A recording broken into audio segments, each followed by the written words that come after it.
بسم اللہ الرحمن الرحیم. ناظرین محترم السلام علیکم. آج کے پروگرام میں ہمارے محترم شرکا محترم مولانا احترام الحق تھانوی اور محترم ڈاکٹر محمد اشرف سمو. پہلے سوال دیں. میرا نام اظہر خان ہے. میں یہ معلوم کرنا چاہتا ہوں کہ قرآن پاک میں بار بار ذکر کیا گیا ہے غور و فکر کرنے پر. اس سے معلوم ہوتا ہے کہ تلاوت اور آیت قرآنی کا سمجھنا بہت ضروری ہے.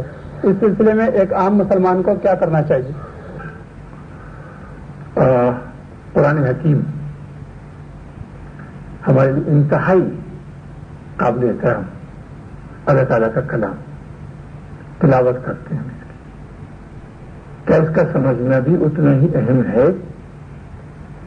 یہی بات ہے مولانا احترام الحق, اس پر کچھ ارشاد فرمائیے. بسم اللہ الرحمن الرحیم. نحمده ونصلی علی رسولہ الکریم. اما بعد. قرآن کریم اللہ کا کلام ہے اور بنی نوع انسان کی ہدایت کے لیے قیامت تک کی ہدایت کے لیے یہ کتاب نازل کی گئی. اور ہدایت راستہ دکھانے کو اور منزل تک پہنچانے کا نام ہے. جی, ہم صرف تلاوت کرتے ہیں اور اس کی فہم سے اور اس کی سمجھ سے آج بدقسمتی سے عاری ہیں, اس لیے کہ قرآن عربی زبان میں ہے اور قرآن فہمی اتنی ضروری ہے اور اس کی اہمیت اتنی ہے کہ قرآن کا پڑھنا اور اس کا تلاوت کرنا بھی واجب ہر مسلمان پر ہے, اور اسی طرح قرآن کا سمجھنا بھی ضروری ہے. اور وجہ اس کی جو ہے وہ یہ ہے کہ ہم تلاوت جو کرتے ہیں جن الفاظ کی جو کتاب میں لکھے ہوئے ہیں, جی, وہ دراصل نقوش ہیں, وہ کلام اللہ نہیں ہے. کلام اللہ وہ ہے کہ جو اصل میں مقصود ہے, جو منشأ خدا بندی ہے, یہ نقوش ہیں جن کی تلاوت ہوتی ہے. جی, اور وہ مقصود اور وہ منشأ خدا بندی اس وقت تک معلوم نہیں ہو سکتا کہ جب تک کہ آپ اس کا فہم حاصل نہ کریں. اور فہم قرآن سے دو فائدے ہیں, ایک فرد کا جی, اور ایک اجتماعی فائدہ. فرد کا فائدہ تو یہ ہے کہ جب وہ قرآن کا فہم حاصل کرے گا تو اس کو ہدایت نصیب ہوگی. جی, اور اجتماعی فائدہ یہ ہے کہ جس طرح اللہ نے اپنی اس آخری کتاب کی قیامت تک کی حفاظت اپنے ذمے لی ہے, تو وہ حفاظت الفاظ کی بھی ہے, جی, اور وہ حفاظت معنی کی بھی ہے. جی, اگر بغیر معانی کے اور سرکار دو عالم صلی اللہ علیہ وسلم اگر اس کا مفہوم اور فہم قرآن کی تعلیم نہ دیتے اور الفاظ کو صرف چھوڑ دیا جاتا تو الفاظ پھر بازی چاہے اطفال بن جاتے, پھر ہر شخص اپنی مرضی سے اس کی تعبیر کرتا, اس کی تفسیر کرتا. لہذا تعبیر اور تشریح اور تفسیر بھی حضور اکرم صلی اللہ علیہ وسلم نے اس کتاب کی کر کے دے دی. لہذا اب جیسے الفاظ سینہ بسینہ منتقل ہوتے ہیں, اسی طرح اس کے معانی بھی جب تک سینہ بسینہ منتقل اور محفوظ نہیں ہوں گے تو قیامت تک کی اس کی حفاظت کا جو اللہ تعالیٰ نے وعدہ فرمایا ہے اس کی یہی ایک شکل ہے. لہذا الفاظ قرآن کی تلاوت اور فہم قرآن دونوں ایک دوسرے سے ان کی گویا اہمیت ایک دوسرے جیسی ہے اور کوئی کم اور زیادہ نہیں ہے. اس میں یہ مولانا جو فرمایا ہے وہ ظاہر ہے کہ بہت نمایاں واضح طور پر قرآن پاک میں بھی ارشاد کیا گیا ہے کہ جس قوم کی ہدایت کرتے ہیں اس کی زبان میں ہدایت کرتے ہیں، سمجھانا بھی مقصود ہو. اصل میں ذہن میں، قلب میں تبدیلی پیدا ہی اس وقت ہوتی ہے جب اس بات کا مفہوم سمجھ میں آئے جو بات کہی جا رہی ہے. جتنا بڑا انقلاب قرآن حکیم کے وسیلے سے اہل عرب میں پیدا ہوا اور اس کے بعد عالم انسانیت اس سے روشناس ہوئی، اس میں وہ تفہیم کا پہلو بہت نمایاں تھا. ہمیں تلاوت کے ساتھ فہم بھی پورے قرآن حکیم کا فہم کی ضرورت ہے. احکامات جو ہیں کم سے کم اس کو اگر ہم سمجھ لیں تو یقیناً بہت سی برائیوں سے بچنے کی کوشش کر سکتے ہیں. اگلا سوال دیکھتے ہیں. میرا نام خالدہ عرفان ہے، میں کالج کی اسٹوڈینٹ ہوں.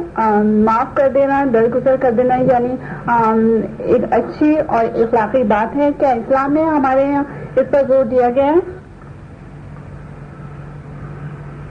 آپ درگزر ہمارے دین میں اس کی کیا اہمیت ہے؟ ڈاکٹر صاحب محمد اشرف سم. بسم اللہ الرحمن الرحیم. قاضی صاحب شکریہ. عفو اور درگزر کے معنی ہیں دوسروں کی زیادتی کو معاف کرنا، دوسروں کے ظلم و انتقام کو اختیار اور طاقت کے باوجود انہیں معاف کر دینا، ان سے انتقام نہ لینے کو عفو اور درگزر کہا جاتا ہے. انسان کے اوصاف حمیدہ میں سے سب سے اچھی وصف یہ ہے کہ وہ اختیار اور طاقت کے باوجود اپنے مخالف سے انتقام نہ لے اور اسے معاف کر دے. جی حدیث پاک میں آیا ہے، سیدہ عائشہ فرماتی ہیں کہ نبی اکرم صلی اللہ علیہ وسلم نے اپنے ذاتی معاملے میں کبھی کسی سے انتقام نہیں لیا، جی سوائے اس بات کے کہ کسی نے شریعت مذہب اسلام پر طعن کیا ہو یا اس کی مخالفت کی ہو. تو سب سے پہلے ہم یہ دیکھیں کہ کسی معاشرے میں اس کے برائی کے برابر سزا دینے سے مظلوم کو حق مل جاتا ہے اور ظالم کو سزا مل جاتی ہے، مگر یہ ضروری نہیں کہ ظالم کو سزا دینے سے وہ صحیح بھی ہو جائے. جی ممکن ہے کہ اس کے اندر مزید انتقام اور ظلم کی آگ مزید بڑھ گئی، جبکہ معاشرے میں مٹھاس اور محبت پیدا کرنے کے لیے یہ ضروری ہے کہ آپ اسے معاف کر دیں، اس سے انتقام نہ لیں. ممکن ہے کہ آپ اسے جب معاف کریں گے، انتقام نہیں لیں گے تو وہ ظلم سے باز آ جائے اور اس کا دل خود پشیماں ہو جائے. جی فلاں شخص نے اختیار کے باوجود، میری زیادتی کے باوجود، میرے انتقام کے باوجود اس نے مجھے معاف کر دیا ہے، تو اس کے دل میں مخالف کا احترام بھی ہو جائے گا. ممکن ہے کہ وہ کسی دوسرے سے بھی زیادتی نہ کرے. جی کیونکہ صرف سزا دینا مقصود نہیں، مقصود ایک اصلاح بھی ہے کہ آپ زیادتی کرنے والے کی اصلاح بھی کریں. جی اور پھر معاف کرنا اللہ تعالیٰ کے اوصاف میں سے ہے، اور قرآن پاک میں اللہ تعالیٰ نے نوید سنائی ہے مسلمانوں کے لیے کہ وہ قیامت کے دن معاف فرمائے گا. اور اسی طرح ایک آیت میں بھی آیا ہے کہ ان اللہ عفوا قدیرا، بے شک اللہ تعالیٰ معاف کرنے والا ہے، قدرت رکھنے والا ہے. تو جب اللہ بندوں کو معاف فرماتا ہے تو سنت الہیہ کی تقلید کرتے ہوئے جی بندوں کو بھی عفو اور درگزر سے کام لینا چاہیے. پھر یہی تو وجہ ہے کہ اللہ تعالیٰ نے پیغمبر اسلام کو جو نبی بنا کر بھیجا تو انہوں نے بھی عملی نمونہ دکھایا. آپ دیکھیں کہ فتح مکہ کے دوران وہ تمام مجرم پیش ہوئے اور قیدی کے حیثیت سے پیش ہوئے جنہوں نے آپ پر زیادتیاں کی تھی، سختیاں کی تھی، مگر آپ نے اختیار کے باوجود انہیں معاف فرما دیا. اور اس کا پھر نتیجہ یہ نکلا کہ وہ لوگ آپ کے اس اخلاق کو، اس فیاضی کو دیکھ کر مشرف اسلام ہوئے. تو یہ ایک بہترین صفت ہے اور ہمیں بجائے انتقام کے، بجائے سزا دینے کے اسی سلوک کو اختیار کرنا چاہیے. یہ پہلو جو ہے ناظرین محترم، ڈاکٹر صاحب نے بات کہی ہے، رسول اکرم صلی اللہ علیہ وسلم کی حیات طیبہ میں بہت نمایاں ہے. کبھی حضور اکرم صلی اللہ علیہ وسلم نے کسی ذاتی حوالے سے کبھی کسی کے ساتھ انتقامی کوئی رویہ اختیار نہیں کیا، یہ اتنی بڑی بات. اچھا، اور یہی وجہ ہے کہ بڑے سے بڑا مخالف بھی کسی نہ کسی اعتبار سے حضور کی عزت اور احترام پر مجبور ہوتا تھا اور بے شمار مسلمان ہو جاتے تھے اسی صفت کی وجہ سے. ہم اسی صفت کو بھول بیٹھے ہیں دل میں. انتقام ہم پر اتنا غالب آ جاتا ہے کہ اب درگزر جو ہے، اور یہ نہیں دیکھتے ہم کہ ہمارے کتنی برائیاں اور کتنی خامیاں ایسی ہیں اللہ تعالیٰ جن کو نظر انداز کر دیتا ہے. اس صفت کو اگر اپنے اندر پیدا کریں گے تو اس کے بڑے مثبت اثرات معاشرتی زندگی پر مرتب ہوں گے. اگلا سوال دیکھتے ہیں. میرا نام عظیم الدین ہے اور میں یہ معلوم کرنا چاہتا ہوں کہ بعض لوگ کوئی اچھا کام کر کے یا کوئی بھی فریضہ ادا کر کے غرور و تکبر کرنے لگتے ہیں، تو اس سلسلے میں قرآن و سنت کے کیا احکامات ہیں؟ یہ سوال بھی اگر غور کریں تو بڑی اہمیت رکھتا ہے. بظاہر تو عبادات کی ادائیگی نیک عمل ہو رہا ہے، لیکن اگر اس سے دل میں ذہن میں کوئی تکبر کا پہلو، خود پسندی کا پہلو اگر پیدا ہوتا ہے، شریعت اس کے بارے میں کیا ارشاد کرتی ہے؟ مولانا اکرام الحق. عبادت کے معنی ہے اللہ کے آگے ذلت اور پستی کا وہ انداز اختیار کرنا کہ جس کے بعد کوئی پستی باقی نہ رہے. وہ ہے اصل میں عبادت کا مفہوم. جی. اور اللہ کے آگے سجدہ ریز ہونا اور اپنی گویا جبین کو زمین پہ ٹکانا، اس کے آگے سجدہ ریز ہونا، یہ جس شخص کو حاصل ہو جائے وہ اس کا یہ مزاج بنتا ہے کہ پھر وہ اپنے آپ کو فنا کرتا ہے اور اس کی اپنی انانیت جو ہے وہ ختم ہوتی ہے. عبادت کا لازمی خاصہ ہے کہ انسان میں سے اس کا اپنا نفس جی اور اس کی اپنی انا ختم ہوتی ہے. لیکن جس عبادت کے نتیجے میں اگر کسی میں کبر، غرور اور خود پسندی پیدا ہو جی تو یقیناً اس کی عبادت جو ہے، فتویٰ لیں گے تو یہی کہا جائے گا کہ نماز ہو گئی، لیکن اس کے ثمرات اور اس کے نتائج جو انسان پر ظاہر ہوتے ہیں وہ یقیناً ایسے ہیں کہ پھر وہ عبادت اللہ کے یہاں بھی قابل قبول نہیں ہوگی. اور وجہ اس کی ہے کہ شرک کے بعد اللہ کو سب سے زیادہ جس چیز پر ناگواری ہے اور جو اللہ کو ناگوار ہے وہ ہے تکبر اور غرور اور الکبریا اور ردائی، کہ کبریائی اور بڑائی جو ہے وہ میری چادر ہے جی. اور جو اس چادر میں مجھ سے جھگڑا کرے گا تو انسان کو کسی طریقے سے یہ زیب نہیں دیتا کہ وہ خاص طور پر عبادت کے بعد اس کے اندر یہ سرکشی پیدا ہو. اور وجہ اس کی جو ہے وہ یہ ہے کہ عبادت کے بعد جو جذبہ پیدا ہونا چاہیے، جو صفت پیدا ہونی چاہیے، وہ شکر کی ہونی چاہیے. اور اللہ کا شکر ادا کر نہیں سکتا. قرآن کریم نے حکم دیا کہ اعملوا آل داؤد شکرا. جی. حضرت داؤد علیہ السلام کو کہ تم شکر ادا کرو. تو حضرت داؤد علیہ السلام نے اپنا عجز ظاہر کیا، کہا پروردگار میں کس طرح آپ کا شکر ادا کروں، اس لیے کہ کوئی شکر آپ کی توفیق کے بغیر ادا نہیں ہو سکتا. تو جب آپ شکر کی توفیق دیں گے تو مجھ پر ایک اور شکر واجب ہو جائے. تو لہذا عبادت کا خاصہ جو ہے وہ یہ ہے کہ انسان میں عجز و نیاز پیدا ہو، اس کے اندر ذلت اللہ کے سامنے پیدا ہو. تو غرور اور تکبر اگر پیدا ہوتا ہے تو یقیناً عبادت کا مقصد اور عبادت کا جوہر اس کے اندر نہیں ہے، اور یہ اللہ کے نزدیک بہت بڑی معصیت ہے اور گناہ گار ہے. اصل میں ناظرین محترم، عبادت کا تو مفہوم ہی یہ ہے، جیسا میں نے ارشاد کیا کہ انا کو ختم کرے، خود پسندی کو ختم کرے. یہ خود پسندی ہے، یہی تو وہ چیز ہے جس کو قرآن حکیم میں ارشاد کیا گیا کہ خواہش نفس کو جس نے خدا بنا لیا اپنا، اس میں خود پسندی بھی آ جاتی ہے. لیکن یہ شیطان کا عبادت گزار کے لیے شیطان کا ایک وسوسہ اور بہکانے کا پہلو یہ بھی ہوتا ہے کہ اس سے مطمئن ہو کر اپنے اندر وہ ایک جذبہ پیدا کرتا ہے کہ میں نے عبادت کر لی، میں تو دوسروں سے بڑا ہو گیا جس کے پاس عبادت نہیں کر رہا۔ یہ بجائے خود عبادت کی نفی ہو جاتی ہے۔ عبادت کے ساتھ اس جذبے سے بھی اپنے آپ کو بچانے کی ہمیں پوری کوشش کرنی چاہیے۔ آئے اگلے سوال دیکھتے ہیں۔ میرا نام کلب حیدر بلوچ ہے۔ میرا یہ سوال ہے، مکروہ، حرام اور ناجائز میں کیا فرق ہے، اس کی وضاحت فرمائیں۔ مکروہ اور ناجائز اور حرام کے فرق کی تشریح کر دی جائے۔ ڈاکٹر اشرف سموسا۔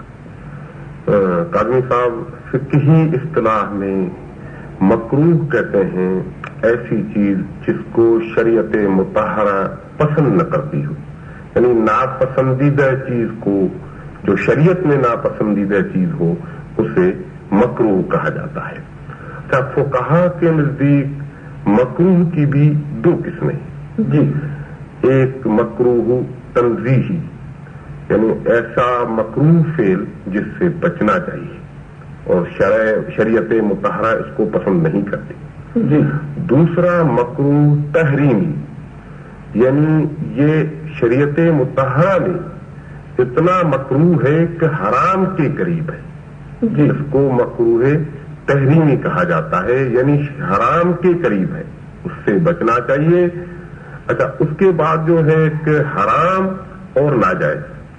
حرام فقہی اور اعتبار سے حرام اسے کہا جاتا ہے جسے نص قطعی سے حرام قرار دیا گیا، یعنی قرآن مجید نے اس کو حرام کہا، یا حدیث نبوی سے جس کو نص قطعی کہا جاتا ہے اس سے اس کی حرمت ثابت، اس کو حرام کہا جاتا ہے۔ اسی طرح ہمارے فقہا کے نزدیک اجماع امت سے جس مسئلے کو حرام کہا جائے، کیونکہ اجماع بھی قرآن و حدیث کے تابع ہوتا ہے، جی، تو اس سے بھی جو چیز حرام کی قرار دی جاتی ہے اس کو حرام کہا جاتا ہے۔ بعض لوگ، جیسے کہ سوال سے بھی معلوم ہوتا ہے کہ ناجائز اور حرام کا فرق پوچھا ہے، تو بعض لوگ شاید یہ بھی سمجھتے ہیں کہ جو چیز ناجائز ہے اس کا رتبہ کم ہے اور حرام چونکہ بہت بڑا ہے اس لیے حرام سے تو پرہیز کرنی چاہیے۔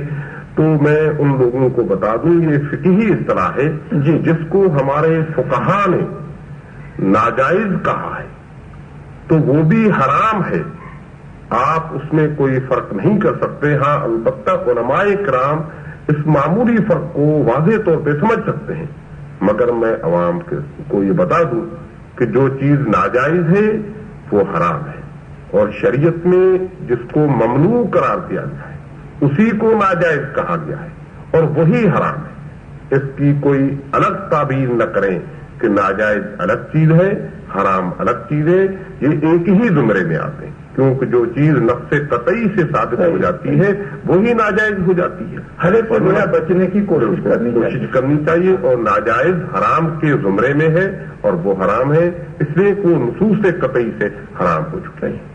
تو اس میں اصل میں احتیاط یہ ہے کہ ہمیں ہر ایک چیز سے بچنے کی، مکروہ ہو، ناجائز ہو، حرام ہو، ہمیں پوری کوشش کرنی چاہیے کہ اس سے بچیں۔ آئیے آخری سوال دیکھتے ہیں۔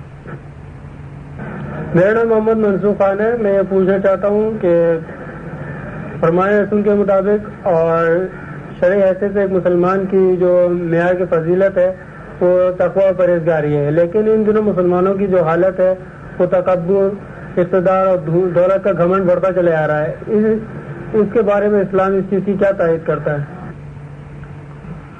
مسلمانوں کے مابین فضیلت کا معیار کیا ہے، تکریم کا معیار کیا ہے؟ یا ایھا الناس انا خلقناکم من ذکر و انثی، ہم نے پیدا کیا ایک مرد ایک عورت سے لوگوں کو، اور وجعلناکم شعوبا و قبائل لتعارفوا، پھر ہم نے ان کو شعوب و قبائل بنایا تاکہ ایک دوسرے کا تعارف اور پہچان ہو۔ ان اکرمکم عند اللہ اتقاکم، فضیلت کا معیار یہ نہیں ہے کہ آدم کی اولاد میں کون کالا ہے کون گورا ہے، جی، کون مکے کا رہنے والا ہے اور کون لندن کا رہنے والا ہے، علاقہ، رنگ، نسل، زبان، یہ تمام دور جاہلیت کے جو تصور تھے اور جس میں انسان کی فضیلتوں کے معیار تھے، وہ سرکار دو عالم صلی اللہ علیہ وسلم نے حجۃ الوداع میں اپنے پاؤں تلے رون ڈالے۔ معیار فضیلت کا صرف یہ ہے کہ جو سب سے زیادہ تقوی اختیار کرے اور اتباع سنت، جی، وہ اللہ کے نزدیک اکرم ہے، اس کی اللہ کے نزدیک، اللہ کے رسول کے نزدیک فضیلت ہے، اور یہی معیار اصل میں ہونا چاہیے۔ آج جو فضیلتوں کے جھوٹے معیار ہم نے اپنے معاشرے اور سوسائٹی میں بنا رکھے ہیں، تو حقیقت یہ ہے کہ جو لوگ جو اہل عزت اور افتخار جس کے وہ اہل تھے، ہم دیکھتے ہیں کہ وہ یہاں پر ان کو کوئی پوچھتا نہیں ہے، جی، اور نا اہلوں کی آپ دیکھیے کہ عزت افزائی، اور یہ ہماری سوسائٹی نہیں، میرے خیال میں شاید دنیا میں آج اسی کا چلن ہے، جی۔ تو حقیقت جو ہے وہ یہ ہے کہ معیار فضیلت کا تقوی ہے، اور وہی ہمیں ایک دوسرے پر فوقیت ملتی ہے، اور فوقیت جو ہے اصل میں صورت سے نہیں ہے، فوقیت سیرت سے ہے، اس لیے کہ حدیث میں آتا ہے کہ کلکم بنی آدم و آدم من تراب، جی، تم سب بنی آدم ہو، اور آدم جو تھے وہ مٹی سے تھے، تو ہم میں سے کوئی نہ سونے کا بنا ہوا ہے نہ چاندی کا، اس لیے کہ ہمارے جد اعلیٰ جو تھے وہ مٹی کے تھے، اور بس یہی اصل میں معیار ہے۔ جو بات مولانا نے کہی ہے ناظرین محترم، یہ اصل میں دین کی اساس سے بنیاد ہے۔ قرآن حکیم میں ارشاد ہوا ہے امکانی طور پر تو ہر انسان قابل تکریم ہے، وَلَقَدْ كَرَّمْنَا بَنِي آدم، لیکن اس امکان کو اپنے کردار سے جو حاصل کر لیتا ہے وہ ہے قابل تکریم، ورنہ جتنے فرق انسانوں کے درمیان وہ صرف تعارف کے لیے ہیں، پہچان کے لیے۔ اگر ہم غور کریں خود اپنے اوپر تو اندازہ ہوگا کہ قدم قدم پہ احکامات قرآنی کی، ارشادات نبوی کی ارادی یا غیر ارادی طور پر ہم کس طرح نفی کر رہے ہیں۔ اس سے بچنا، اس سے محفوظ رہنا بے حد ضروری۔ دنیا میں کوئی دوسرا ایسا کرے یا نہ کرے، لیکن یہ عمل کہ تکریم کا معیار تقوی کے علاوہ کوئی دوسری چیز بنے، یہ عمل ہمارے ایمان سے متصادم ہے، اور ایمان سے متصادم کوئی عمل جو ہے وہ کبھی ہمارے لیے فلاح کا باعث نہیں ہو سکتا۔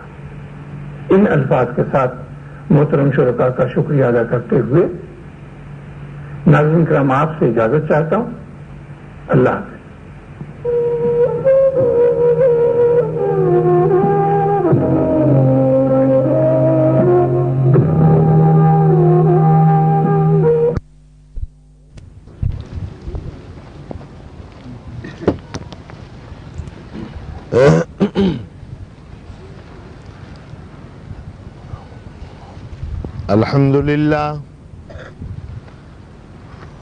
الحمد لله علي الذات عظيم الصفات سمي السمات كبير الشان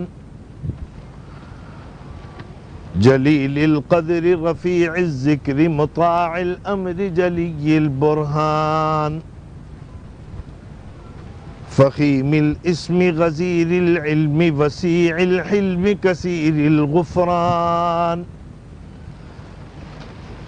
جزيل الثناء جميل الثناء جزيل العطاء مجيب الدعاء عميم الإحسان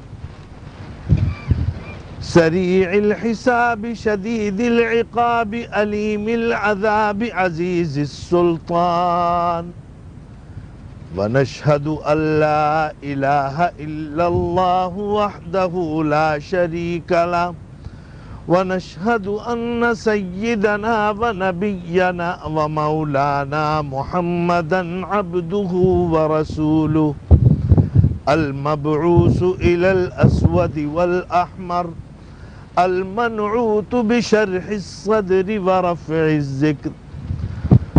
وصلى الله تعالى على خير خلقه محمد وآله الذين هم خلاصة العرب العرباء وخير الخلائق بعد الأنبياء.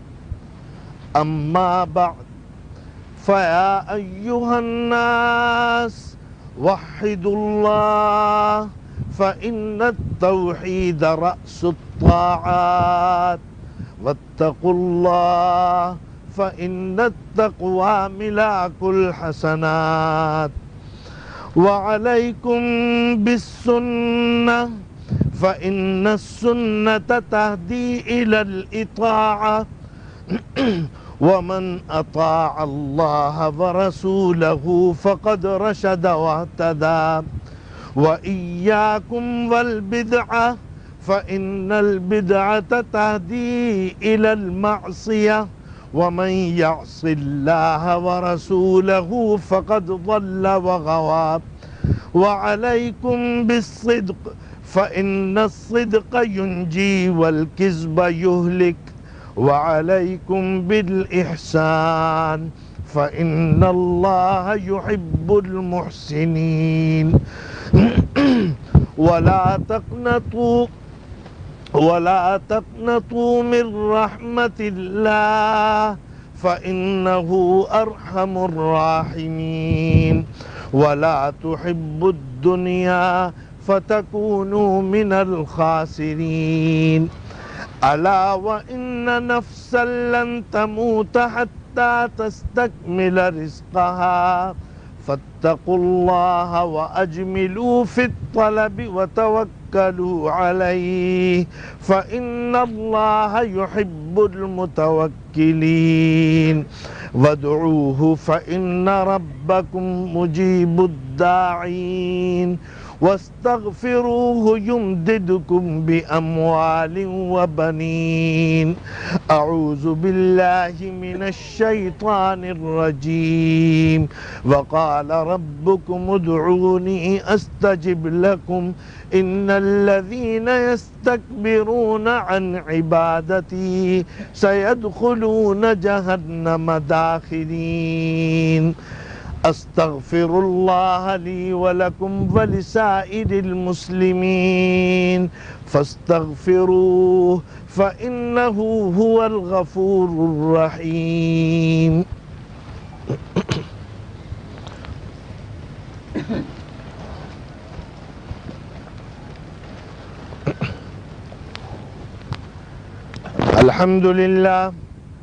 الحمد لله حمدا كثيرا كما أمر، وأشهد أن لا إله إلا الله وحده لا شريك له إرغاما لمن جحد به وكفر.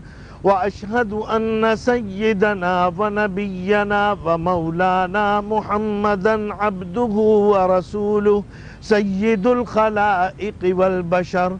اللهم صل وسلم وبارك على سيدنا ونبينا ومولانا محمد وعلى آله وأصحابه مصابيح الغرر.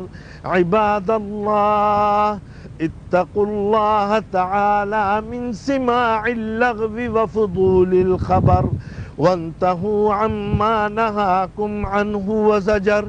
واعلموا أن الله أمركم بأمر بدأ فيه بنفسه وثنى بملائكته المسبحة لقدسه، وسلس بكم أيها المؤمنون من برية جنه وإنسه، فقال تعالى مخبرا وآمرا: إن الله وملائكته يصلون على النبي يا أيها الذين آمنوا صلوا عليه وسلموا تسليما. اللهم صل وسلم وبارك على سيدنا ونبينا ومولانا محمد صلى الله عليه وسلم. خصوصا منهم ذي الأصل العريق أمير المؤمنين سيدنا أبي بكر الصديق رضي الله تعالى عنه، وعلى الزاهد الأواب الناطق بالصواب أمير المؤمنين سيدنا أبي حفص عمر بن الخطاب رضي الله تعالى عنه، وعلى كامل الحياء والإيمان أمير المؤمنين سيدنا عثمان بن عفان رضي الله تعالى عنه، وعلى أسد الله الغالب أمير المؤمنين سيدنا علي بن أبي طالب كرم الله تعالى وجهه، وعلى ولديه السيدين أبي محمد الحسن وأبي عبد الله الحسين رضي الله تعالى عنهما، وعلى أمهما سيدة النساء فاطمة الزهراء رضي الله تعالى عنها، وعلى عميه المعظمين عند الله والناس المطهرين من الدنس والأرجاس أبي عمارة الحمزة وأبي الفضل العباس رضي الله تعالى عنهما، وعلى تمام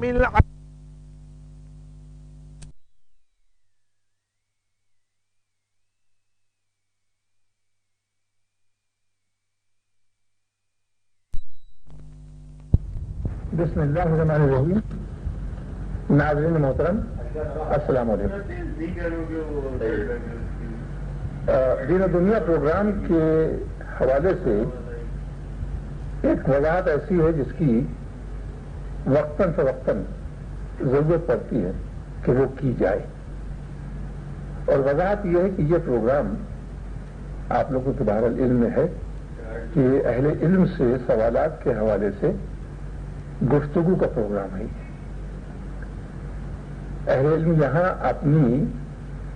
اپنی دانست کے اعتبار سے درست رائے اس سوال کے حوالے سے دیتے ہیں، لیکن یہ رائے ہے، فیصلہ نہیں ہے.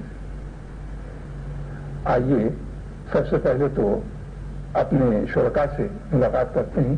ہمارے آج کے پروگرام میں شریک گفتگو ہیں محترم مولانا احترام الحق تھانوی اور محترم ڈاکٹر احسان الحق. آئیے پہلے سوال دیکھتے ہیں. میں یہ پوچھنا چاہتا ہوں کہ مسجد میں جو چندہ وغیرہ جمع ہوتا ہے آیا وہ مدرسے کے اخراجات میں استعمال ہو سکتا ہے یا نہیں؟ یہ سوال محمد اشرف صاحب کر رہے تھے، اور سوال آپ نے سن لیا کہ مسجد کے بارے میں جو چندے جمع ہوتے ہیں ان کو مدرسے کے اخراجات کے لیے استعمال کیا جا سکتا ہے کہ نہیں.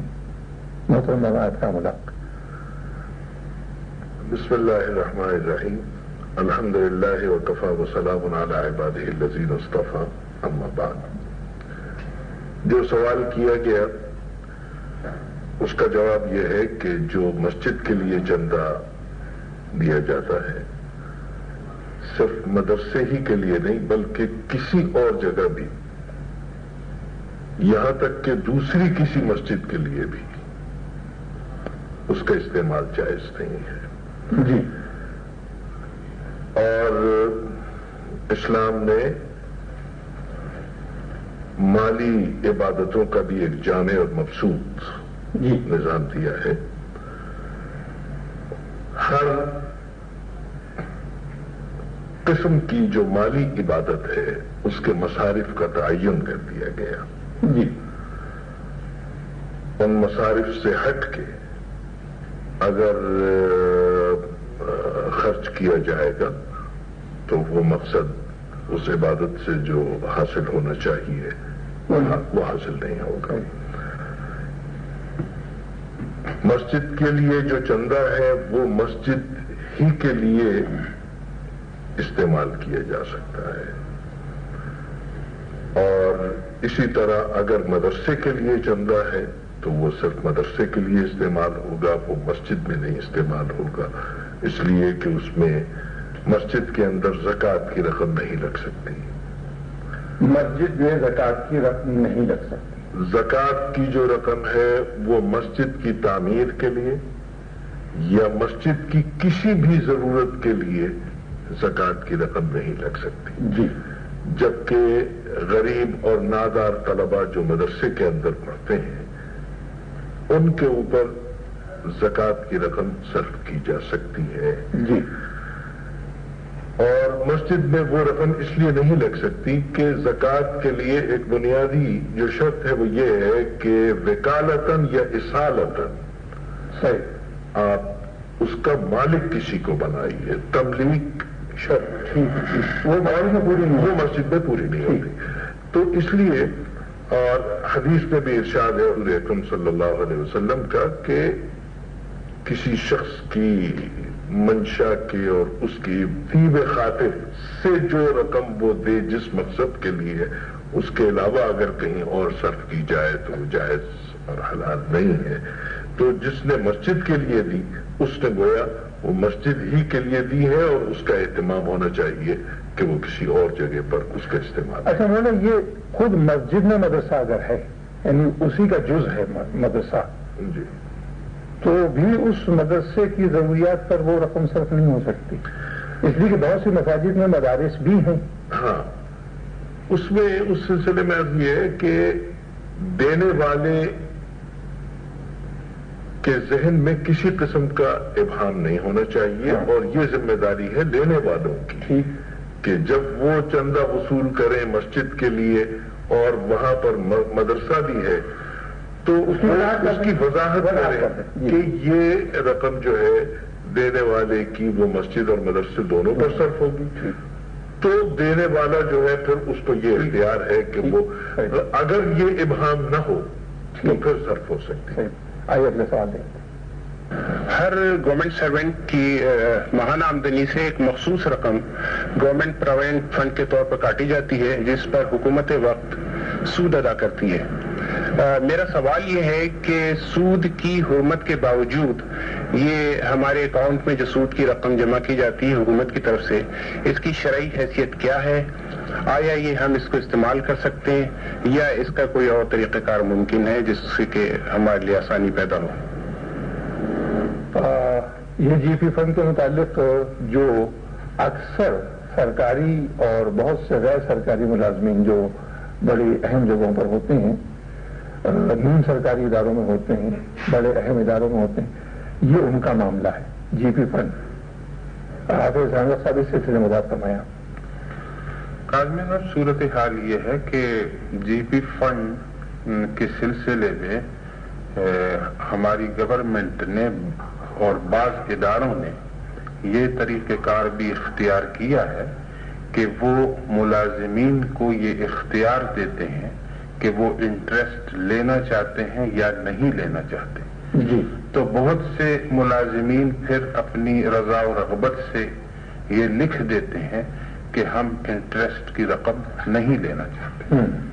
اچھا، بعض ایسے ادارے ہیں کہ جو اپنے ملازمین سے یہ سوال نہیں کرتے اور ان کی وہ رقم جو ہے وہ جمع ہوتی رہتی ہے۔ اب ان ملازمین کو اس سے غرض نہیں کہ وہ رقم کیسے جمع ہو رہی ہے اور کہاں انویسٹ ہو رہی ہے انہیں، اور نہ ہی اس رقم پر انہیں کوئی ملکیت کا اختیار حاصل ہوتا ہے۔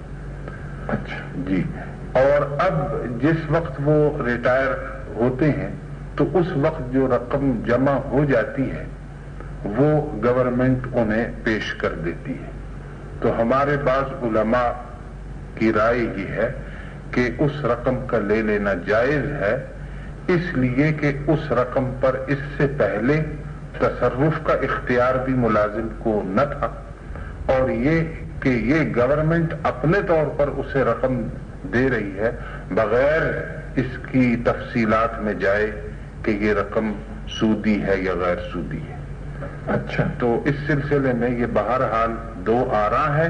تو جن اداروں نے یہ اختیار دیا ہے کہ وہ یہ انٹرسٹ لینا چاہتے ہیں یا نہیں لینا چاہتے ملازمین، تو بہتر یہ ہے کہ ملازمین اس کو اپنے اختیار کو استعمال میں لاتے ہوئے وہ رقم نہ لیں، اور پھر اس رقم سے بہرحال وہ جو قرض لیتے ہیں تو بہرحال اس قرض پر بھی انہیں انٹرسٹ نہیں دینا پڑتا، اور ان کی ضروریات کے سلسلے میں وہ رقم وقتاً فوقتاً کام آتی رہتی ہے.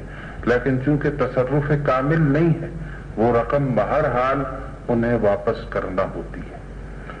یہ گویا اختلافی مسئلہ ہے کہ کچھ لوگ کہتے ہیں کہ کیونکہ اس پر اس کی ملکیت مکمل نہیں ہوتی، جب ملتی ہے جب ہی ملکیت ہوتی ہے، لہذا اس درمیان میں کسی صورت سے بھی اگر وہ جمع ہو گئی ہے تو اس کی ذمہ داری نہیں ہے، اس کے لینے والے پر لینے والے کو ذمہ داری نہیں. ناظرین، یہ سوال محمد خسرو صاحب کا تھا، اور یہ مالی معاملات جو ہیں اصل میں اس میں بڑے غور و فکر کی ضرورت ہے، اور کیونکہ دنیا سے بھی ہمارا ایک رابطہ ہے اور احکامات شرعی کے مطابق عمل کرنے کی راہیں بھی ہمیں اس اعتبار سے تلاش کرنی ہے کہ اس میں فکر خود فریبی والی بات نہ، بالکل واضح طور پر احکامات پہ عمل ہو جائے. تو اس کے لیے ضرورت ہے بڑی سنجیدگی سے غور و فکر کی، اور پھر تمام اہل علم سے مشوروں کے بعد کچھ فیصلے کرنے کی. آئیے اگلا سوال دیکھیں. آج کل کچھ لوگ گھر کی تمام ذمہ داریاں چھوڑ کر تبلیغ کے لیے نکل جاتے ہیں اور یہ کہتے ہیں کہ تبلیغ جو ہے وہ دنیاوی معاملات سے زیادہ افضل ہے. تو کیا ایک مبلغ کے لیے تمام گھر کی ذمہ داریاں موقوف ہو جاتی ہے؟ اس کی شرعی کیا حیثیت ہے؟ ناظرین، یہ سوال بھی اہم ہے، خاتون کی جانب سے سوال ہے، اور نام ان کا سنجیدہ خاتون ہے، سوال بھی کافی سنجیدہ ہے. یہ مولانا اکرم الحق سے درخواست کروں گا کہ جو ہمارے مبلغین ہیں خانگی اعتبار سے ان کی ذمہ داریاں کس حد تک کم ہو جاتی ہیں؟ قاضی صاحب، ایک گزارش تو یہ ہے اس سلسلے میں کہ کوئی الگ سے کوئی طبقہ مبلغین کا کوئی ایسا نہیں ہے کہ جس کو آپ خاص طور پہ متعین کرتے ہیں. قرآن کریم کے ارشاد کے مطابق تو ہر مسلمان اور ہر مومن مبلغ ہے. کنتم خیر امت اخرجت للناس تأمرون بالمعروف وتنہون عن المنکر. سب کی ذمہ داری مکمل مجموعی. ولتکن منکم امت یدعون الی الخیر. تم میں سے ایک جماعت ایسی ہو کہ جو خیر کی طرف بلاتی رہے. تو اس کا مطلب یہ ہے کہ ایک تو یہ ذمہ داری عمومی ہے ہر مسلمان پر.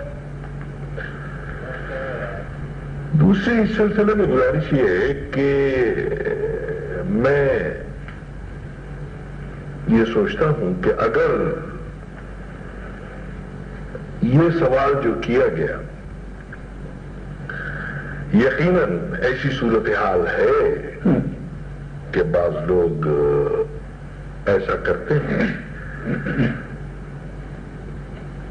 تو اسلام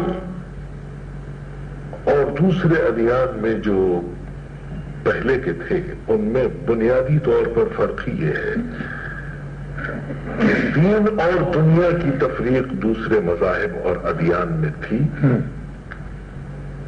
اور اسلام کا امتیاز اور کمال یہ ہے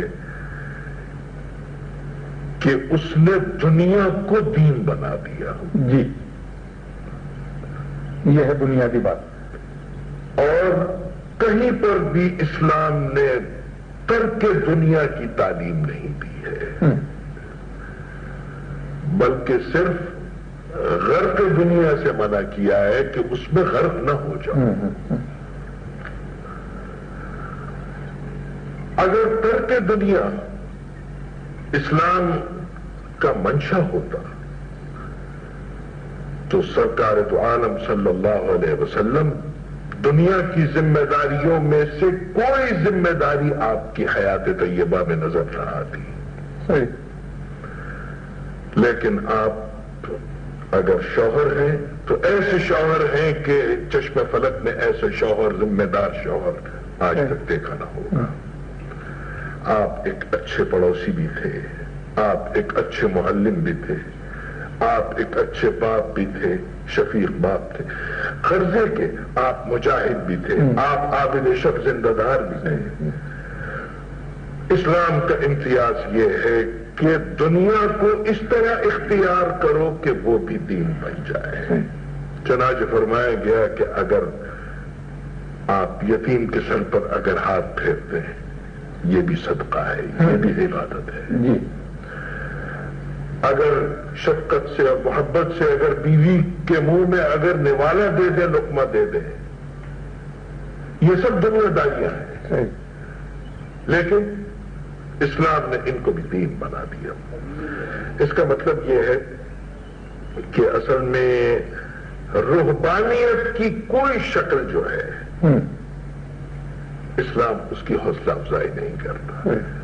مشہور واقعہ ہے کہ ایک صحابی نے عبادت کے لیے اپنے آپ کو ستون سے باندھ دیا تھا، رسیوں سے. حضور اکرم صلی اللہ علیہ وسلم نے دیکھا، دریافت فرمایا کیا؟ کہا کہ اس لیے کہ عبادت کرتا رہو. فرمایا کہ اگر اللہ کا تمہارے اوپر حق ہے تو اپنی جان کا بھی تمہارے اوپر حق ہے. آرام بھی کرو، عبادت بھی کرو. یعنی اعتدال. وَكَذَلِكَ جَعَلْنَاكُمْ أُمَّةً وَسَطًا، اعتدال کی امت بنایا گیا آپ کو. تو اس لیے جو لوگ ایسا کرتے ہیں کہ اپنی گھر کی ذمہ داریوں سے منہ موڑ کے کرتے ہیں، وہ اسلام کی تعلیم پر کما حق ہو وہ عمل پیرا نہیں ہے، اور اس میں دونوں کے اندر توازن اور اعتدال ضروری ہے. یہ بڑی بنیادی بات کہی ہے مولانا نے کہ دنیا میں غرق نہیں ہونا ہے. دنیا میں اس طرح زندگی بسر کرنی ہے جس طرح دین کی تعلیمات کے مطابق رسول اکرم صلی اللہ علیہ وسلم کی سیرت طیبہ سے ہمیں روشنی ملتی ہے. اس طرح زندگی بسر کر دنیا میں رہنا ہے، دنیا کا طلبگار بن کے نہیں رہنا ہے. یہ ہے بنیادی بات. نیک عمل کر رہے ہیں آپ تبلیغ کا، لیکن شاید غیر ریائی طور پر آپ یہ نہیں سمجھ رہے ہیں، جو بھی ایسا کرتے ہیں کہ گھریلو ذمہ داریاں چھوڑ کر چلے جاتے ہیں، شاید غیر ریائی طور پر آپ ایسا نہیں سمجھ رہے ہیں کہ خود دین ہی کے ایک حکم کی گویا آپ کے عمل سے تردید بھی ہو رہی ہے. ایسا نہیں ہونا چاہیے. اس نوعیت کی تبلیغ جو ہے ویسے مؤثر اثرات شاید نہیں قائم کر سکے گی جیسا تبلیغ کا حق ہے. آئیے اگلا سوال دیکھتے ہیں. میرا سوال یہ ہے کہ عورت کے پاس قابل زکوٰۃ سونا یا چاندی موجود ہے اور وہ اپنے جہیز میں لائی اور جو اس کو شادی کے موقع پہ بھی ملا اور وہ گھریلو عورت ہے، اس کے شوہر کی مالی حالت اتنے درست نہیں ہے، تو کیا وہ زکوٰۃ جو ہے قرض لے کے، اس کا شوہر زکوٰۃ جو ہے قرض لے کے ادا کر سکتا ہے؟ اس سلسلے میں آپ کے شرعی طور پہ کیا حکم ہے؟ حافظ صاحب یہ ایک مسئلہ آیا ہے زکوٰۃ سے متعلق. کاشمی صاحب بات یہ ہے کہ زیورات پر زکوٰۃ تو ہے جی، اور یہ قرآن حکیم کے حکم سے بھی اور سرکار رسالت مآب صلی اللہ علیہ وسلم کی تعلیم کے حوالے سے بھی جی کہ والذین یکنزون الذهب والفضة ولا ينفقونها فی سبیل اللہ فبشرهم بعذاب علیم، کہ جو لوگ سونے اور چاندی کو جمع کر کے رکھتے ہیں اور اسے اللہ کے راستے میں خرچ نہیں کرتے، ان کو دردناک عذاب کی خبر دے دو. جی. تو اب یہ ہے، ظاہر سی بات ہے کہ جب کسی بھی قانون کا تعین کیا جائے گا یا جو بھی مقدار نصاب متعین ہوگی تو وہ سب کے لیے ہوگی. تو سونے اور چاندی کے سلسلے میں ہم احناف کے مسلک کے مطابق 52.5 تولے چاندی پر اور 7.5 تولے سونے پر زکوٰۃ ہے. اب جس مرد یا عورت کے پاس یہ مقدار جمع ہوگی اسے زکوٰۃ ادا کرنا ہوگی. اب اگر وہ یہ چاہتا ہے یا چاہتی ہے کہ وہ زکوٰۃ ادا نہ کرے تو اسے یہ چاہیے کہ اس مقدار سے کم سونا رکھے، کیونکہ مقصد یہ ہے کہ سونے اور چاندی کو جمع کر کے رکھا نہ جائے بلکہ اسے گردش میں آنا چاہیے. تو یہ اصل مقصود ہے. تو اب اگر کوئی خاتون یہ چاہتی ہے کہ اس کے سونے پر زکوٰۃ نہ ہو تو اسے یہ چاہیے کہ 6.5 تولے یا 7 تولے کے قریب نصاب سے کم، جی ہاں نصاب سے کم سونا رکھ لے اور باقی سونا جو ہے اپنے استعمال میں لے آئے۔ اچھا، سونا الگ اور چاندی الگ یا سونا اور چاندی مل کر، یعنی یہ پہلو ہے کہ کچھ چاندی کے زیورات بھی ہوتے ہیں؟ جی ہاں، تو اگر دونوں ہوں تو دونوں کو جمع کر لیا جائے گا۔ اچھا، یعنی سونے اور چاندی کو جمع کر کے اور پھر دیکھا جائے گا کہ اگر وہ نصاب کی مقدار کو پہنچتا ہے تو اسے دونوں کو ملا کے زکوٰۃ ادا کی جائے گی۔ اور اس میں ایک حدیث بھی ہے کہ سرکار رسالت مآب صلی اللہ علیہ وسلم کی خدمت میں ایک خاتون یمن سے تشریف لائیں تو ان کے ہاتھ میں سونے کے کنگن تھے، تو آپ نے یہ پوچھا کہ تم ان کی زکوٰۃ ادا کرتی ہو؟ تو انہوں نے کہا کہ نہیں۔ کہا کہ پھر تو تم یہ آگ کے کنگن ہیں تمہارے ہاتھ میں۔ تو انہوں نے اسی وقت اللہ کے رسول کی خدمت میں پیش کر دیا کہ اللہ کے رسول یہ حاضر ہیں اور جس میں آپ خوش ہیں میں اس میں خوش ہوں۔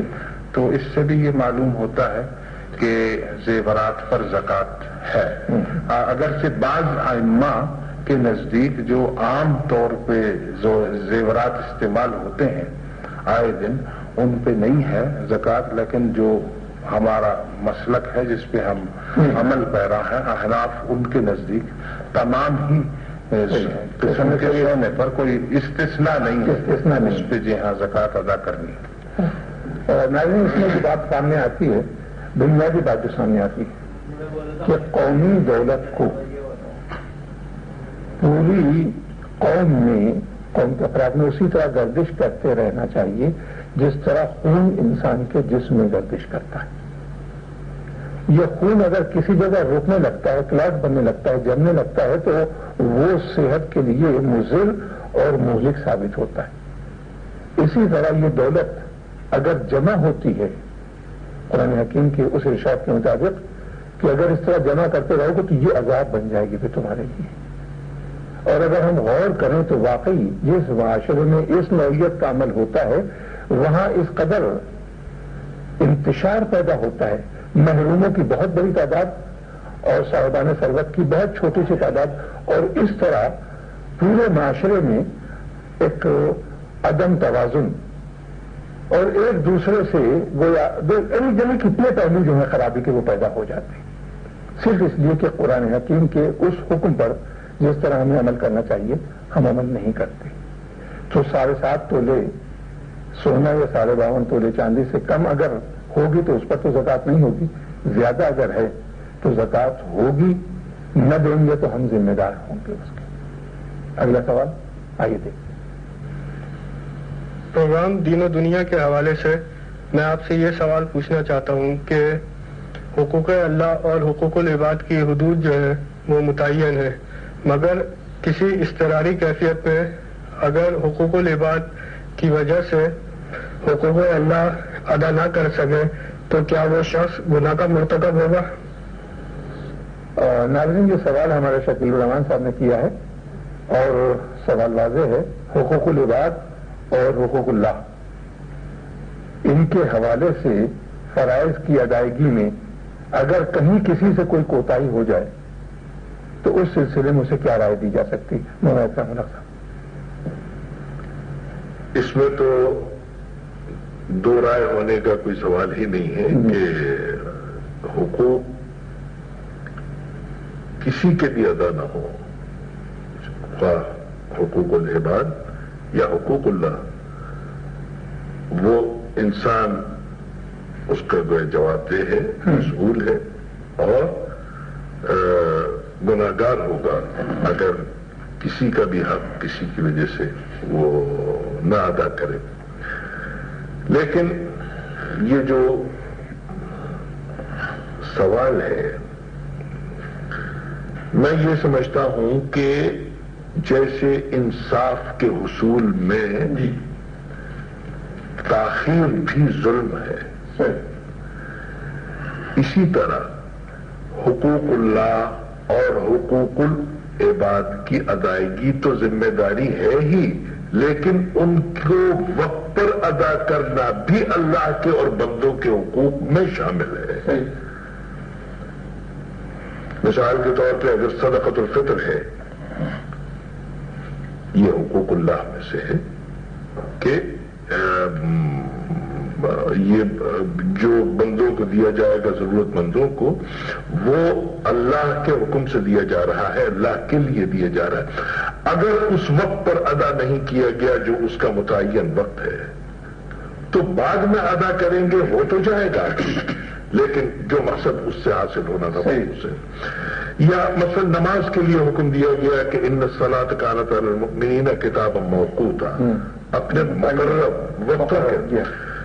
اور حقوق العباد میں بھی یہی ہے کہ جو آدمی اگر فرض کیجئے اس ادارے کے اندر ڈیوٹی کر رہا ہے، اس کا ایک ٹائم ہے، تو اس لیے یہ بھی حق ہے کہ آپ جس حق کو ادا کریں اس کے وقت پہ ادا کریں.